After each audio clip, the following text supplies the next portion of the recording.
Buster wants to play every day. Last night we talked about it, and we discussed if he woke up feeling great this morning, we might try to push it. This morning he woke up and he was a little banged up. And we feel like we're making the best decision for Buster. We're making the best decision for the Giants. And obviously always want Buster in the lineup. He's been so good for us all season long, and been so incredibly athletic of late. It shows that his body has really responded well, and today I think he just needs a blow, and we're going to respect that. What about the flip side is that Casale and Gausman have really worked very well together. How much do you take into consideration things like that too? It's really nice to know that we've had a guy that can step in Kurt Casale and lead our pitching staff.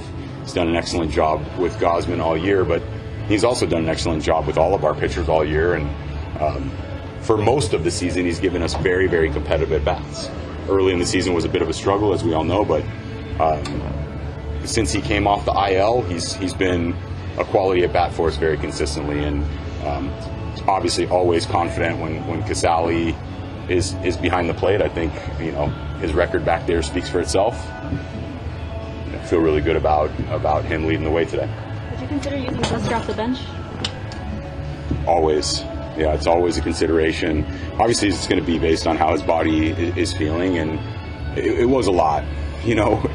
For a guy who's generally been 2 days on, 1 day off all season, with scheduled off days in there, for him to go 4 straight and then bounce back a few hours later, it's just a lot. So we're just going to need to check in with him and see how his body's doing and react accordingly. He has talked after, he's obviously done this before, even when he was really young in the postseason. He's talked about just how exhausting every single one of those games is. Is this something you anticipate, even if you have him in the starting lineup, just checking with him through October, just the same you've done during the season, or is it? Yes, and it's sort of more what we do with all of our players, and it's definitely specific to Buster, but not exclusive to Buster. We've been, checking in with every one of our bullpen arms every single day, and I'm sure we'll probably talk a little bit about that. But our regular veteran players are getting check-ins on a daily basis, not just with me directly, but with our medical staff and with the rest of our coaching staff as well. We made a pretty early commitment to kind of listening to what the signals of our players' bodies were, both what we were seeing with our eyes, but then also what they're reporting to us. So that's all of those things are absolutely true with Buster, but they're also true for all of our players. We talked to you so much about wins contingent on what the Dodgers might end up doing, but you guys are obviously in a position where if you win today, you've clinched the division. Is that weighing you guys a little bit more? Is it way more? In the sense that, the win will, it'll get you in, for sure.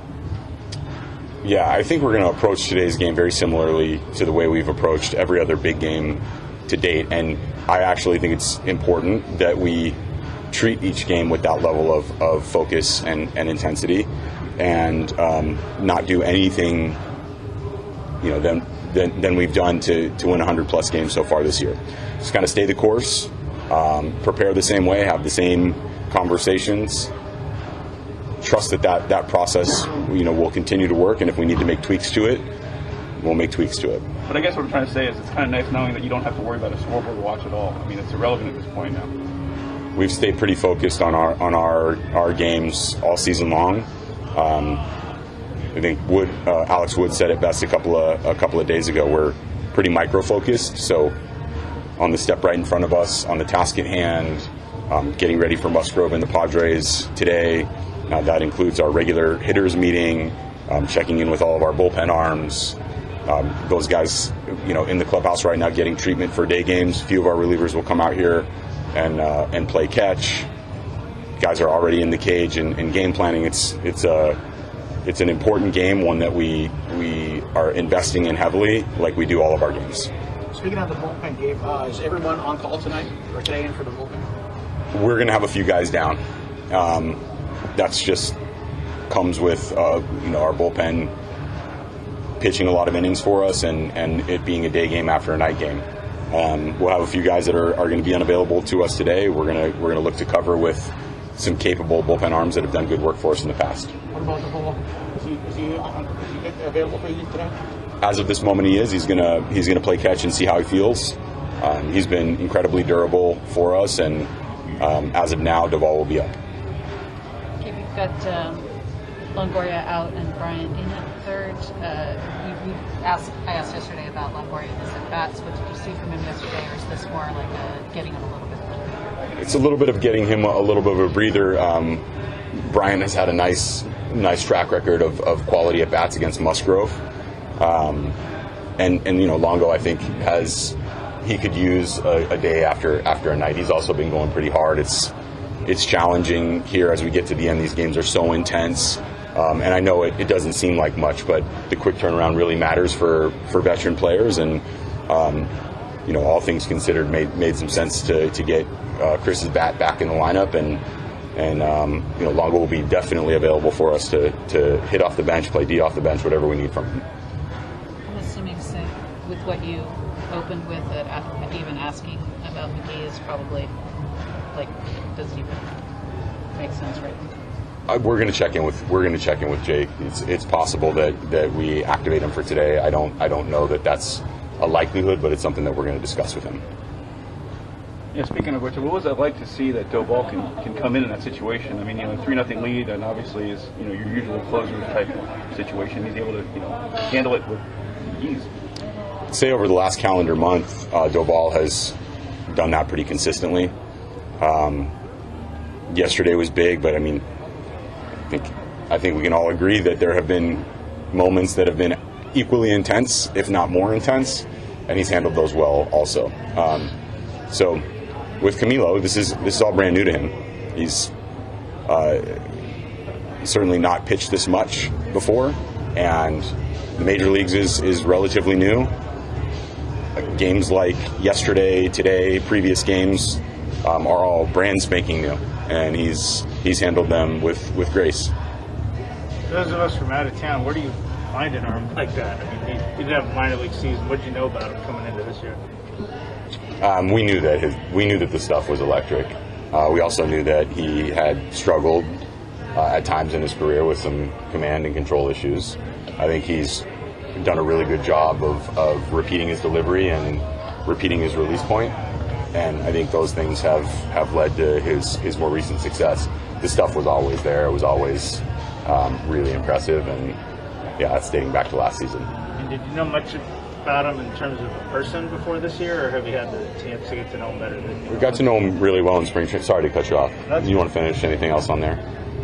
What he's like as a person, and how that contributes to how successful he's been. We got to know Camilo pretty well in spring training, and it's pretty easygoing, relaxed personality. I'm not sure if you've seen the clips that are still running around Twitter where he comes off the field and our assistant pitching coach, JP Martinez, checks to see if he has a pulse, because the heartbeat is so smooth and even and relaxed. It's really who he is. I mean, having been out on the mound with him in the big moments, sort of expecting a young player to come in with big eyes and maybe breathing hard, it's kind of just the opposite. Takes his time getting to the mound, takes his time on the mound, immediately goes to work communicating with Buster or Kurt on signed packages and things like that. It's cool and calm. It seems as if Buster really enjoys catching him too. I mean, obviously the moment brings a bit of a spark in the eye, but it does seem as if he kind of gets a kick out of catching stuff like that. I think it's a combination of the stuff and the understanding that every bullpen thrives when you have an arm like that. We have very capable relievers, but you look around like some of the best relievers or best bullpens around baseball, usually you have an arm that it's just kind of elite, right? In the arm speed, in the power from the legs, in the explosiveness and the way the ball comes out of the hand, and the nastiness of the break of the off-speed pitches. So I'm sure Buster tends to appreciate all of those things, knowing that we have that arm in our bullpen. Which of the toughest closers that you faced in your career might he remind you of? I don't really have one that comes to mind. What I can share is the best reliever I ever saw and faced, and I think I faced him one time, was Eric Gagne in his prime. And I think it was like 01-ish. I was with the Rangers and came to LA, and Gagne was throwing 100, and he's also throwing like an 80-mile-an-hour changeup. So just to be very clear, not comparing Doval to Eric Gagne. They're completely different pitchers with different deliveries, but there is something about a guy who throws really hard with an explosive fastball, and then a secondary pitch that just does something completely different, like Doval's slider. So definitely not perfectly analogous, but maybe that's my one. Gabe, what was the most important part of Camilo's development this year down there, beyond just lighten up the strike zone? I think there's a couple of things. He's doing a much better job with his times to the plate. It seems like a small thing, but in spring training, one of our major talking points was we need to get him with a consistent rhythm and time to the plate, so that he's out there with runners all over the place. They're not, when he picks his leg up, it's not 1-7, 1-8 to the plate. And so now he's pretty consistently kind of in that 1-4 range, and sometimes less than that. And he's also very cognizant of base runners, and I think that the consistency to the plate out of the stretch has helped him repeat his delivery. So those are some things that stand out.